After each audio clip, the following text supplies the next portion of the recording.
We are going to talk to you once again about Cypress Creek Lakes, which is the master plan community south of Highway 290 off Fry Road, sandwiched in between Town Lake and Bridgeland. And we're going to go through some of the things that are not favorable or dislikes of Cypress Creek Lakes. So inevitably, you kind of have to clump Cypress Creek Lakes in with Bridgeland and Town Lake just because they're all master plan communities and they're all right next to each other. So the first kind of the drawback of Cypress Creek Lakes is the lack of amenity, well, not lack of amenities, just less amenities than you get in Bridgeland and Town Lake. Town Lake has a lake, Bridgeland has a huge pool and all the parks and trails.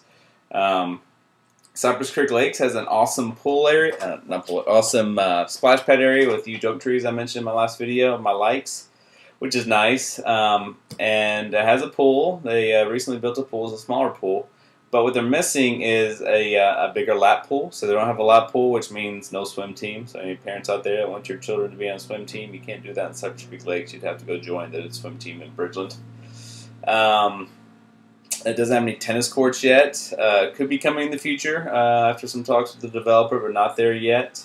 And there's no gym or weight area, weight room type thing that a lot of other communities have, such as Town Lake and Bridgeland and Coles Crossing and Fairfield. So it's missing those items, but because of that is part of the reason why your fees are going to be a little less there. There are no fees to sell your home, etc., just because there's a few less bells and whistles, I guess you could say, at Cypress Creek Lakes.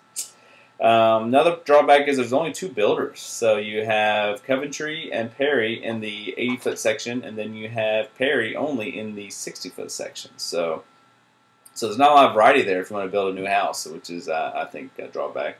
People like a lot of options. And speaking of options, there's only two types of homes right now if you're going to do a new home. It's either a 60-foot lot product or an 80-foot lot product. So there is no 70-foot or 50-foot. A lot of, like Bridgeland, you go from 50-foot all the way to basically 90 to 100-foot lots. So you only get 2 product options in Cypress Creek Lake. So not as many choices as you get in some of the other areas. And lastly, there are above-ground wires. Nothing like you will see in Town Lake, and that they don't have the huge wires. Just the above-ground wires that they didn't opt to put underground. So that's going to be a difference between Cypress Creek Lakes and if you go right across the street, Fry to Bridgeland, with all the wires are underground. So, and that's about it. In general, again, it's a good value. There are just some drawbacks, and I wanted to point them out here. So if you have any questions about Cypress Creek Lakes or any other neighborhood in the Cypress area, please give me a call or shoot me an email. Thanks.